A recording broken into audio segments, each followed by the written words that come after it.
Bismillahirrahmanirrahim. Elhamdülillah ve salatu ve selamu ala Resulillah.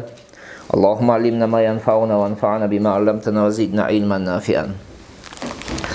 Урматтуу окуучулар, Мухтасарул Кудри аттуу китептен сабагыбызды улантып атабыз. Өткөн темада эмнени өттүк эң акырында? Корккон учурда душмандан корккон кезибизде кантип намаз окуусу тууралуу. Бүгүнгү өтө турган темабыз бул жаназа бөлүмү экен. Жаназа тууралуу. Бисмиллахиррахманиррахим. Бабул жанаизи. Бул тема жаназа тууралуу дейт. Жанаиз деген сөз, жаназа деген сөздүн көптүк түрү болот. Кандай экен?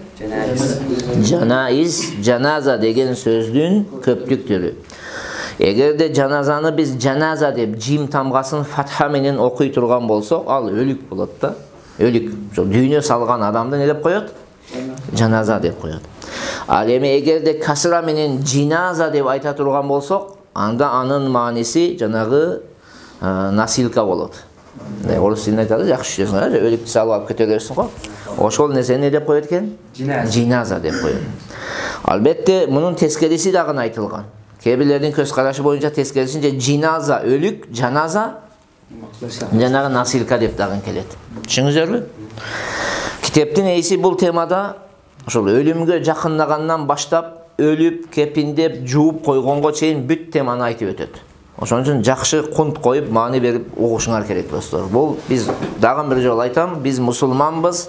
Ар бир мусулмандын башына келе турган, ар бир адамдын негизинен башына келе турган маселе. Болгону мусулмандар менен мусулман эместердин ортосунда айырмачылык бар. Биздин өзүбүздүн исламдагы ритуалдар бар, эрежелер бар. Туурабы?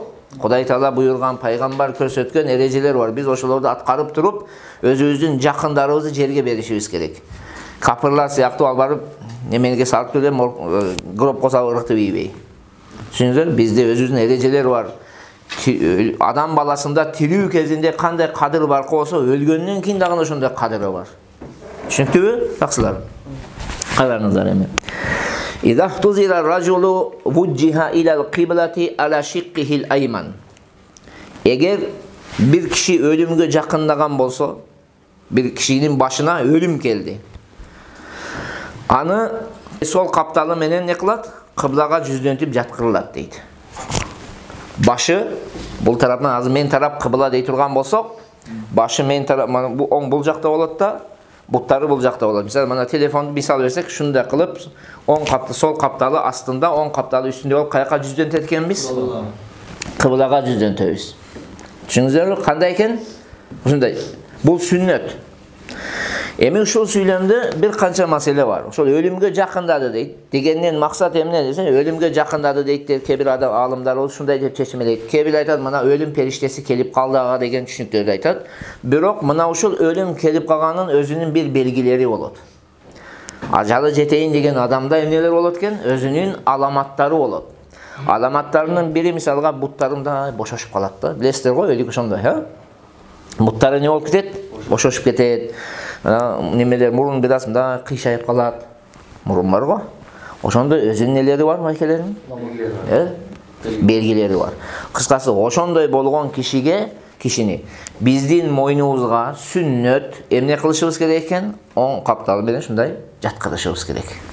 Түшүнүктүбү? Бул китепте айтып жатат. Бирок башка китептерде дагы башка ыкманы дагы айтат. Чалкасы менен жаткырууду айтат. Буту кыбла таманга болот да, башы силер тарапта болот. Эгер кыбла мен тарапта болсо, азыр мен тарапта да. Буту мен жакта, башы силер жакта болот, чалкасынан жаткырылат дейт. Муну дагы биздин алымдарыбыз ушундай кылганга дагы болот деп айтышкан. Бирок биринчиси сүннөт. Бул жанагы жаннын чыгуусуна, же болсом өлгөндөн кийин көзүн жумуп, эгин кошуп ушундай ритуалдарды аткарууга не бар? Жеңил болгондуктан чалкасынан жаткылат. Болгону башына бир не коюп коесуз? Падуш коюп коесуз, мүмкүнчүлүк болсо бутуну бир аз жыйнатып коесуз, болбосо жаткыра бересиз. Түшүнүктүүбү таксыларым? Андай дагы бар. Кимдин мойнуга сүннөт экен ушул амалдарды аткаруу? Биз тирүү ден соолугу чын адамдар, жакындары, ошол өлүктүн жакындарына ушул нерсе сүннөт. Ва луqqina шахадатайн. Өлүктүн жанында эки шахадат айтылып турат. Эки шахадат. Кайра эле айта бербейсиз. Bir жолу шахадатты, эки шахадатты айттыңыз. Biraz turasыз, кайра анан экинчи жолу айтасыз. Biraz turasыз, кайра üçüncü жолу айтасыз. Мына ошол эки шахадатты жанагы өлүктүн жанында айтып турууну кээ бир алымдарыбыз мустахаб десе, кээ бир алымдарыбыз важип дегенге чейин барган. Түшүнүңүздөрбү? Өлүмгө жакындаган адамдын жанында эмне айтып туруш керек экен? Шахадат айтып турабыз. Ашхаду ан ла илаха иллаллаху ва ашхаду анна Мухаммадан абдуху ва расулуху деп айт дебейсиң. Мажбурлабайсың. Жөн эле жанында айтып турсаң, балким ал киши ошол акыркы жолу ошол сиздин сөзүңүздү угуп, ошол сөздү кайталап жанын таслим кыла турган болсо, ал бейиштик болот. Пайгамбардын хадиси бар, а? Кимдин акыркы сөзү ла илаха иллаллах болсо кайда болот? Дахалал жанна, бейишке кирет деген. Түшүнүктүбү? Ушуну айтып турат. Эгер сиз айтып жаткан кезде кокустан айтты, кайталады сиз менен бирге. Кайталады, кайра айтпаш керек. Акыркы сөзү ошол ла илаха иллаллах болуп калсын. Кайра айтпаш керек. Бирок эгер келмени айтып, кайра анан эметсе, дүйнөлүк сөз сүйлөгөн болсо, анда кайра акырын айтып туруш керек болот. Жанагы бир жолу айткандан кийин токтотуш керек. Токтотуп турасыз, дүйнөлүк сөз сүйлөбөсө тек коесуз ошо бойдон. Ошондо акыркы сөз эмне болот? Ла илаха иллаллах болот. Түшүнүңүздөрбү? Анан жанында жанагы ясинди окулат, ал да эле бир мустахаб амалдардан болот. Ясин окуп дем салышат. Түшүнүктүбү? Ва иза мата шадду лихиятайхи ва гаммаду айнайхи. Өлгөн кезде дейт, качан өлсө дейт, анын эйиктерин эмне кылат? Байлашат. Эйиктерин билесиздер. Сакалы боло турган болсо, сакалын астыдан мындай кылып, сакалын бул жагына кылышат, бет жагына эмес, арты жагына кылып, ушундай эйиктерин мына жипти алып барып үстүнө не кылып коюшат? Байлап коюшат. Болсо озу не болуп калат? Ачылып калат да, мындай аябай хуник көрүнүп калат да. Ошондо неме этет, көздөрүн дагы эмне кылышат? Акырын көзүн жумуп, кинолордо да балким көргөнсүңөр, а? Көзүн мындай жумушат да эйиктерин кошуп коюшат. Түшүнүктүбү? Ошол көзүн жумган адам, неметкен адам өзү дуасы бар. Ошол дуаны жаттап алса жакшы болот, таксылары. Дуа эмне экен? Китебиңерде турат, карагыла. Бисмиллахи ва аля миллати расулиллахи. Аллахумма яссир алейхи амраху ва саххил алейхи ма ба'даху ва ас'идху би лиқаик вадж'ал ма хараджа илейхи хайран мимма хараджа анху. Мафхум бу? Шул дуаны айтып туруп көздү жумуу жакшы экен. Дуанын мааниси, о Кудайым, Аллахтын аты менен, пайгамбардын миллаты менен, анан о Кудайым, бул кишинин ишини жеңил кыл, оңой кыл, мындан кийинки жашоону оңой кыл, жана өзүңө жолуктуруу менен муну бактылуу кыл. Бара жаткан тарабыны, бараткан тарабыны, чыгып жаткан тарабыдан бул кишиге жакшыраак кыл деген сөз. Мындайча айтканда, дүйнөсүгө караганда акыретини жакшыраак кыл деген дуа бул. Ушундай жакшы дуа кылабыз. Түшүнүңүздөр, дуа кылганча көзүн жумабыз. Эми бул жерде калган немелерин айткан эмес. Калган дагы башка ритуалдар дагы бар да. Колдорун эмне кылабыз? Мына кайры диндерди карасаңар, колдорун эмне кылат? Köşüne koydurup koyuyor. Turabı? Biz anda kılıyoruz. Bu bid'at, bu günü. Biz koldorunu iki kaptalına tüz döp koyuyoruz. Butların dağın tüz döp, butların baş parmaklarını şunda kılıp birbirine baylap koyuyoruz. Baş parmaklarını da baylap koysan butların da taltayıp kalbaydı da. Düşünüzler mi? Butlar bundaydı. Baş parmaklarını baylasan bu karmap durardı. Koldorunu dağın tüz döp, nemetip koyuyoruz. فَإِذَا أَرَادُ غُسْلَهُ وَدَعُوهُ عَلَى سَرِيرٍ. Emi kaçan anı juğunu közдөштү, anı birinci janagı emne kılışat? Janagı juğa turgan taktayga koyuşat. Emi jedem mesela sarir degen sözü kravat dep okuysunlar, emi al janagı taktay da, kravat emes da. Janagı taktayдын üstüne koyuşat, birok ошол тактай турган жер билесиздер да, мындай скрытый мындай жабык комнат болот да. Эл көрбөш керек, аны тосуп коюшат. Обычно кенен баня болсо банянын ичине алып кирип алып эштерин жабышат да. Ошол жерге койгон кезде ошол тактайдын тегерегине бир жолу, 5 жолу, 7 жолу таксан менен эмне кылыш керек? Жанагы бизде түтөткө коебуз го, жакшы жет чыгат. Жакшы жет чыгара турган немелер болот го, атайын ысырык сыяктуу атайындай жакшы жет бере турган немелер бар эмеспи?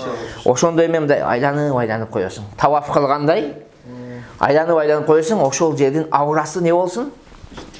Жакшы жет болсун таксырың. таза ауа болуш керек. Түшүндүңүзбү? Кыскасы ысырыктап коесуң. Да, бизде арчанында түтөтсөң жакшы жит чыгат да. Туурабы? Ошондой жакшы не кылып коесуң. Bir жолу же эки жолу, bir жолу же үч жолу же таксан менен да кыскасы. Таксан менен айланып, не кылып коет экенсиз? Айланып, жакшы жанагы аураны тазалаш үчүн эметип коюшубуз керек. Мисалга бизде Кыргызда эми салт бар, биз боз үйдө жуабыз. Боз үй отургузат, туурабы? Боз үйдү тиккенден кийин ошонун ичине киргизип кетет. Ошол боз үйгө кирип алып туруп эмне кылышыбыз керек? Жана аураны бирси да тактайда не? Айлантып, мындай жакшы жит кылып коюш керек тегеректи. Айлана сөйлөбүн. Мафхумбу? وجعلوا على عورته خرقة ونزعوا ثيابه. Эми тактайдын үстүнө койгондон кийин аураты дегенде алымдарыбыздын ортосунда эки көз караш келген. Кээ бир алымдар айтат, аурат гализаны гана. Мындайча айтканда алдыңкы мүчөсү менен арткы мүчөсүн гана бир неме менен чүпүрөк менен жаап коет дейт да. Кийимини чечиш керек да. Ошону алдыңкы мүчөсү менен арткы мүчөсүн гана жаап коет дейт. Түшүндүңүзбү? Бирок көпчүлүк алымдардын мындай фатва берген жагын ала турган болсок, эмне кылат экенбиз? Киндиктин астынан, тизенин астына чейин бир чүпүрөк менен жаап коюп, кийимини чечебиз. Себеби тирүү кезде кандай аурат болсо, өлгөндөн кийин ошо мүчөлөр аурат. Кала берсе аялдын чачыны өлгөндөн кийин да караганга мүмкүн эмес. Өлгөндөн кийин да кармаганга мүмкүн эмес. Укугуң жок аны. Шундасыңар, эркек бөтөн аялдын чачыны көргөнгө болобу? Кармаганга болобу тирүү кезде? Болбойт. Өлгөндөн кийин да кармай албайсыз. Карай албайсыз сиз ага. Кыскасы, эмне кылат экенбиз? Киндиктин астынан тизенин астына чейин жауып, кийимдерин эмне кылабыз эми? Акырын чечип алабыз. Андан кийинки процесс эмне? Ваваддауху. Аны эмне кылышат? Дарат алдырышат эми. Бул жерде истинжа тууралуу айтылган эмес. Эң биринчи өлүү менен тирүүдүн гусулунун айырмасыны мен силерге гусул темасында айтып бергенмин. Эсиңерде барбы, жокпу анысını билбейм. Гусул темасында тирүү киши биринчи эмне кылат? Колуну билекке жем. Буну колудан баштабайсыз. Буну эң биринчи истинжа кылдырасыз. Истинжа кылганда атайын жанагы кепинге алып келген чүпүрөктөн неме жасап алышат. Кепиндиктен барбы? Перчатки жасап алышат, колкап жасайт. Колкап жасап алат да, истинжа кылат, аны чечип салат да, анан кайра башкасын кийет ошондой. Түшүндүңүзбү? Жаңысын кийет да, анан денесин жууа баштайт. Которот, истинжа кылгандан кийин кадимкидей жана колго кийгенде эмне кылат? Которот.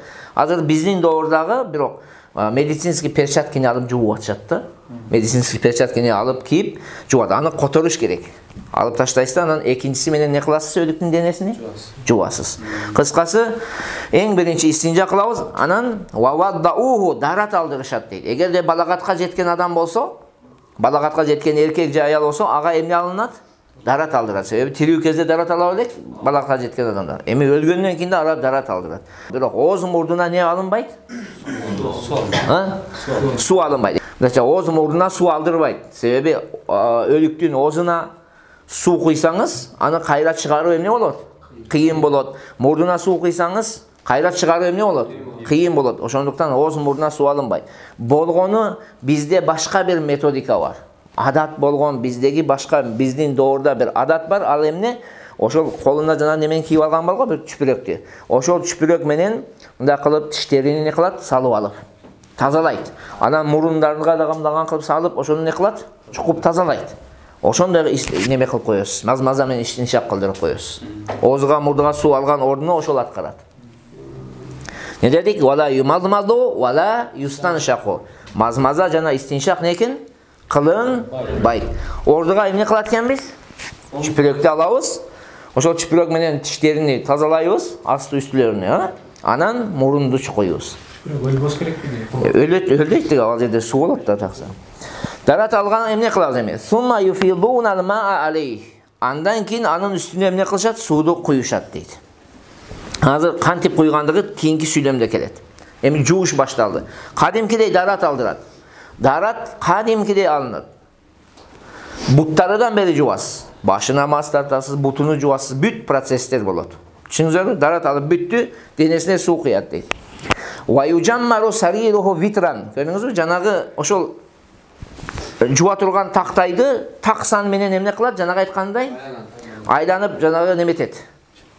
Жакшы жит чыгарат мындай, ысырыктап коет дегенде, ысырык кылып коет. Бизде ошонун атын эмне деп коет экен, атайымда неме бар го, күйгүзүшөт. Свеча деп коебу, ошол нерсени айландырып койсоңуз аябай жакшы болот.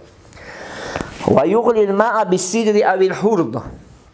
Сидр дегени бул лотус деген бир дарак бул. Ушунун жалбырагы, анан хурз дегени ушнан. Ушнан бул самын сыяктуу тазалык үчүн колдонула турган бир өсүмдүк бул.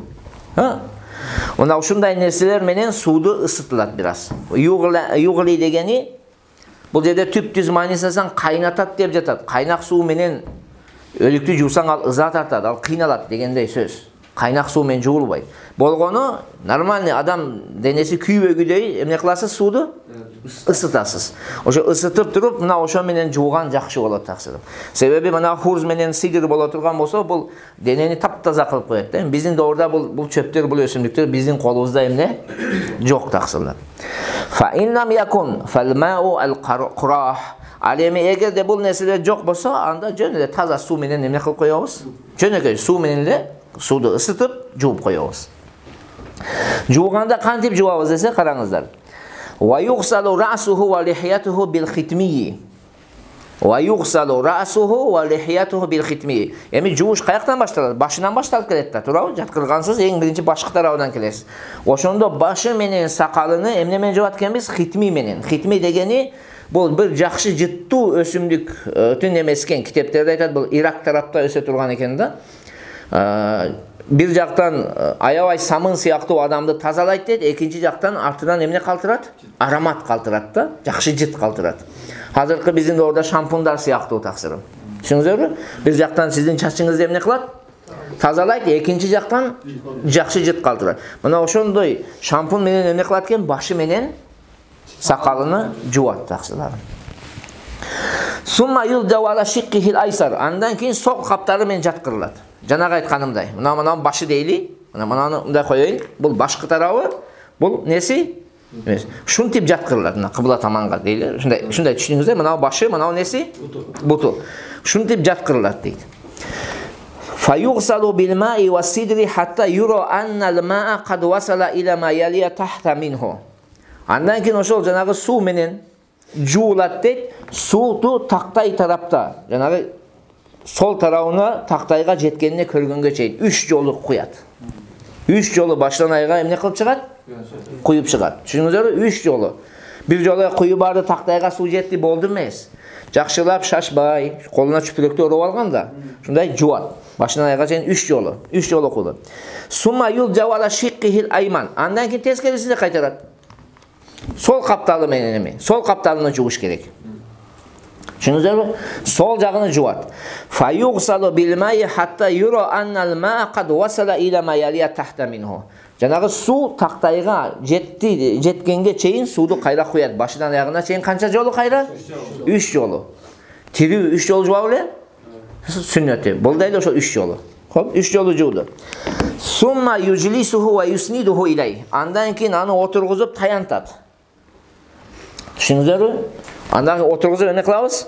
Мындай кылышат да мына. Мына баш тарабы деңиздер, мындай таянтып, wa yamsahu batnahu mashan raqiqan.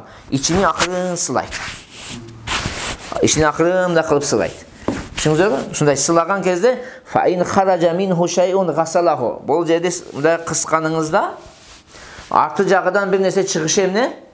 Мүмкүн. Ошондо чыга турган болсо, ошол жерди гана жуат. Вала юиду гуслаху. Кайра башынан бүт денесин жууп чыкпайт таксылары.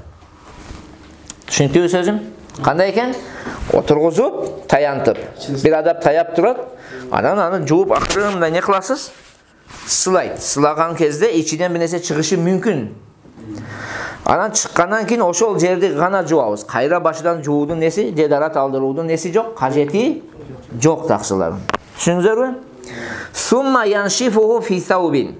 Андан кийин эмне кылабыз эми? Андан кийин бир чүпүрөктү алат, платенса деген сөздөн бул жерде азмаса. Чачык дейсиздерби, а?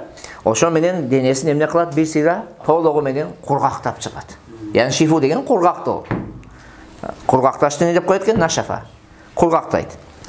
Wa yudraju fi akfanihi. Анан кепинине оролот. Аз кепиндер тууралуу төмөндө айтабыз. Wa yuj'alul hanutu ala rasihi wa lihiyatihi. Hanut deb bu miskin türü eken. Miskin bir türü eken, sakalı menen başına oşondan sürtüp koyuş gerek eken. Wal kafuru ala masajidihi. Kafur degen miskti sajda kılgan kezde kaysıl müçösü tiyse oşol müçölörgө sürtüp koyuş gerek eken. Düşündürüm misal çekesine, murun, koldor, tizeler, butlarga ne kılıp koyuyorsunuz? Sürtüp koyuyorsunuz. Emi uşul jerde ayta turgan masele taksılarım. En jakşısı ölüktü beker juuş gerek. Ölüktü juuga akı albagan jakşı. Bирок ошого карабастан, эгерде ölüktü juugan adam akı talap kılsa, şariatta bolot deydi. Bolot deydi. Бирок şartı emne, eğer anda başka dagın juva turgan adamlar bar bolsa, konkurensiya bar bolsa da, sen juvasaң da men beker juu bere berem da.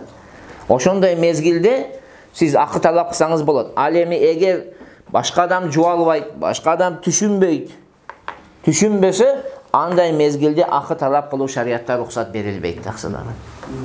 Düşündürüm, bu emne olup kaldı? Monopoliya. Monopoliya taksıdır. Hiç kim bilbeydi, ana sen stavkanı koyup alıp jata veresin da. Bersen juvan, berбесең juvan.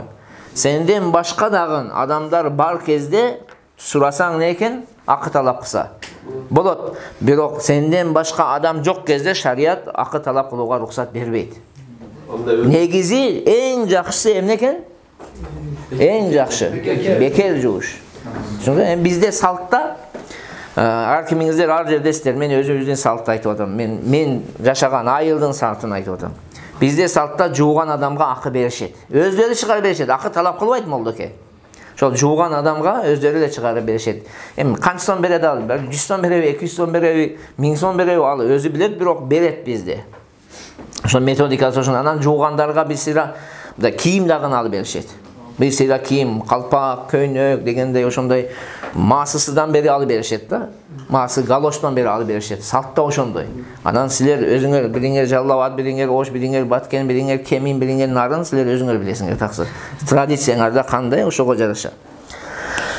Түшүнүңүздөр, монополия болсо не экен? Мүмкүн эмес. Бирок кенен болсо сураса не экен? Болот таксы. Анан бул экинчи маселе. Эгерде аял тек гана эркектердин арасында өлүп калса кандай кылабыз? Мисалга bir сапарда кетип баратабыз. Бүт эркек bir аял бар да. Неме кылабыз? Ha? Же наоборот. Эркек аялдар менен кетип баратып, эркек өлүп калды. Эмне кылабыз? Карайбыз эми таксыр. Аял өлгөн кезде эгерде бүтүн аял мындай неме болбосо, аты не? Mahram erkekler bolsa ayal ölgөн кезде. Mahram erkekler bolsa tayamum kıldırıp koyuyor. Denesini juubayt. Juubayttan ne kılıp koyuyor? Tayamum kıldırıp koyuyor. Kolga çüpürek baylap ele toprakka urup ne kılat? Betine toprakka urup kollarına sürtüp koyuyor. Boldu oşol gusul. Anın için. An juuldu degen söz. Janazasını kılat da anan jerge bere berет da. Al emi eger teskerişince ayaldardın arasında emni ölsöç erkek ele turgan bolsa alda ele uşul ahval bolup kalat taksılары. Özün ayalı жоқ bolsa deyli, ушундай акыбалга келип калат. Özün ayalı bolsa жууса рухсат берилет да. Özünün ayalı kүйөөбү өлсө жууганга рухсат берилет. Бирок башка адамдар боло турган болсо, мисалга жат аялдар болсо, анда алар да эле эмне кылдырып коет муну? Таяммум кылдырып коет. Бирок бир нерсе бар да, бир айта турган маселе бар таксылар. Ошол жерде мындай капыр же болсо жаш балагатка жете элекпи, неме жок болсо, эркек. Эгерде бар боло турган болсо, ошону үйрөтсөң жууса жакшы. Капырды жуушту үйрөтөсүз, өлүктү жууп коет. Мейли ал аял өлсүн, балким аялы бар. Капыр аялы бар да. Бүт калганы эркек, мусулман эркектер, мусулман аялы өлдү. Капыр аялга үйрөтөсүң, эмне кылып коет? Жууп коет. Жеки эркек өлгөн болсо, капыр кишиге үйрөтөсүң, капыр киши эмне кылып коет? Жууп коет таксыр. Мындай возможность, мындай мүмкүнчүлүк жок кезде эмне кылат экенбиз анан? Анан таяммумга өтөт. Түшүнүктүүбү таксылар? Кепин дегенде чалабыз.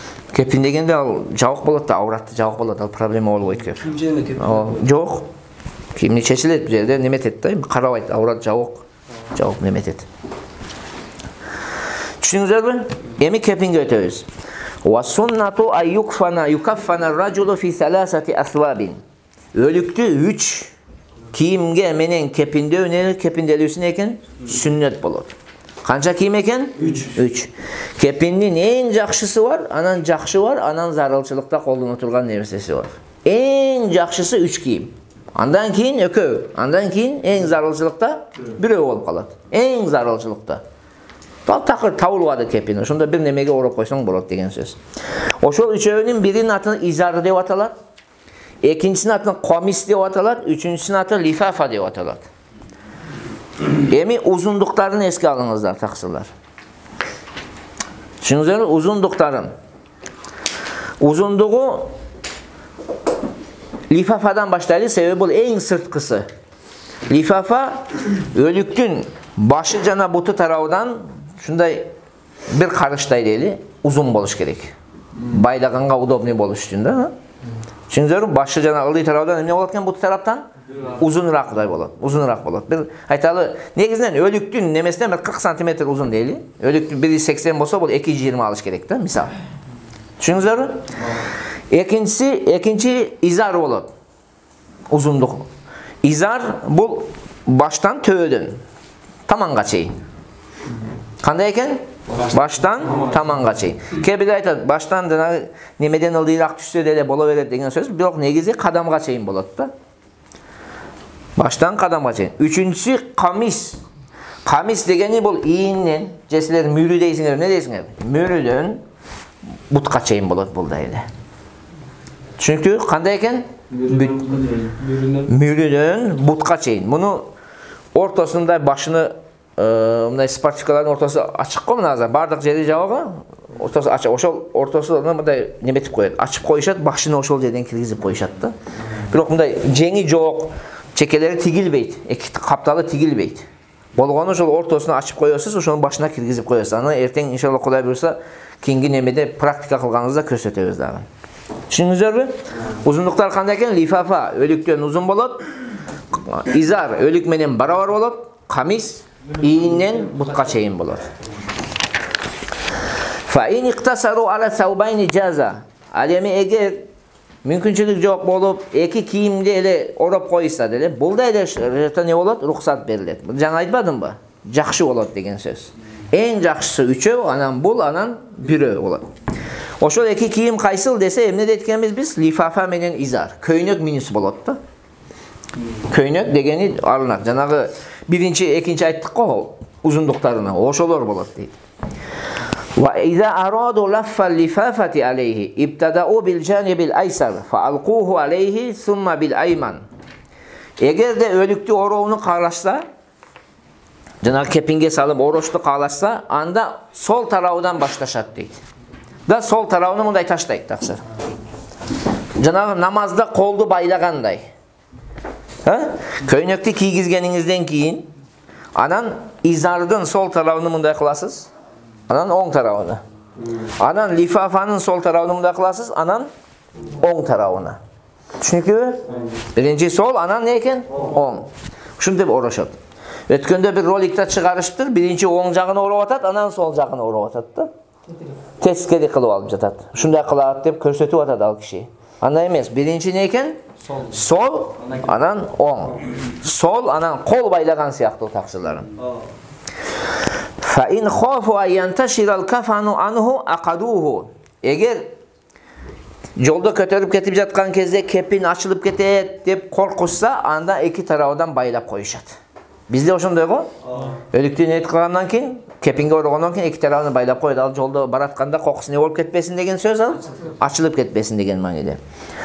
Wa tukaffanul mar'atu ala fi khamsati athwabin. Alemi ayaldı 5 kiyim menen orolat taksılar. Kança kiyim eken? 5. Birincisi janagı birinci üçöğü izar, lifafa, kamis. Bunun kundaydı dal özünдөй bolat. Anan ayalga iki nerse koşulat. Himar, joluk. Başından emetet. Onda betine mi kılıp taşlap koyuşat. Başına jaup, başını jaup. Betine mi kılıp taşlap koyuşat. Wa khirqatun turbatu biha sadiyaha. Jana bir çüpürök alışat, anı menen jana kökürögüne oroşat. Düşünüzler, kökürök japkış dep koyot da onu. Kökürök japkış dep koyot.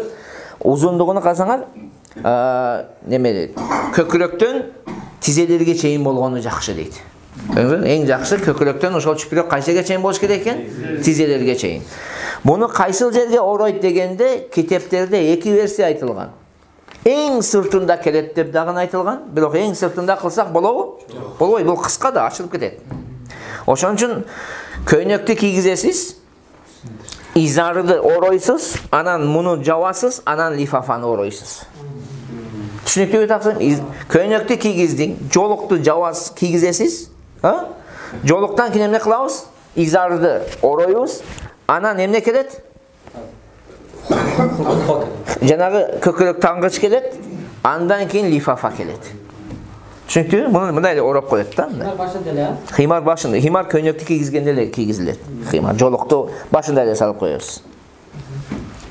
Түшүндүңүздөр? Ваюжалу фаин иктасару ала саласати асвабин жаза. Бирок эгер 3 кийим менен эле ороп койса да эле эмне экен? Болот. Башкача айтканда, лифафа, изар, анан жолук тагып койса да эле болот. Эми зарылчылык болсо, немелер болсо проблема жок да. Ваякунул химару фауқал камиси тахта лифафа. Көрдүңүздөр? Көйнөктүн жолук, көйнөктүн үстүнөн лифафанын эсинен болот деди, астынан болот. Ваюжалу шаруха ала садриха. Ушул жерде жанагы чачыны эмне кылынат экен? Чачыны. Эгерде узун болсо, экиге бөлүп, мындай көкүрөгүнүн үстүнө коюп коюшат. Түшүндүңүздөрбү? Узун чачы болсо, экиге бөлөт да, түр неме кылбайсыз. Өрүп, пөрүп деген сөз жок. Жөн эле эмне кылып коесуз? Экиге бөлүп, көкүрөгүнө таштап коесуз таксыры. Мафхумбу? Вала юсарраху ша'рул майит. Өлүктүн чачы таралбайт. Эгер таралуу, өлүктүн чачынын таралуусу макру тахримия болот. Харамга жакын нерсе. Вала лихиятуху. Сакалы болсо сакалын тарабайсыз. Вала юқассу дуфру. Тырмактарын албайсыз. Болгону эгерде сынык тырмагы бар болсо, ошону алып койсоңуз болот. Сынык болсо. Чала кеде болуп калат го. Ошону алып, бирок аны алганыңыздан кийин кайда кошуп коесуз? Кепиндин ичиге салып коесуз кайра аны таксыр. Түшүндүңүздөрбү? Кайра. Хоп, вана юқассу шаруху. Чачын кыскартылбайт. Афум?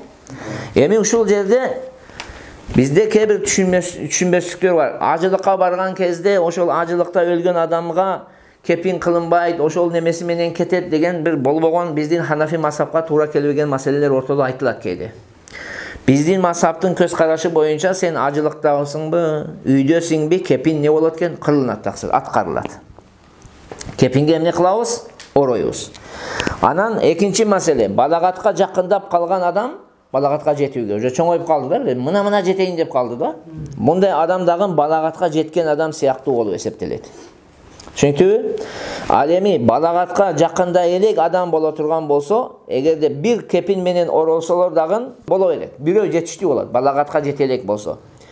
Эгер эркек болсо, ал эми кыз болсо экөө менен орошот. Бирөө жетиштүү болот, кызга канча жетиштүү болот экен? Экөө жетиштүү болот. Бирок ошого карабастан, эгерде экөө менен оросо не болот? Жакшыраак болот дейт таксыран. Түшүнүктүүбү? Экөө менен, бирөө менен оросо болот деди го. Экөө менен оросоңуз эмне экен?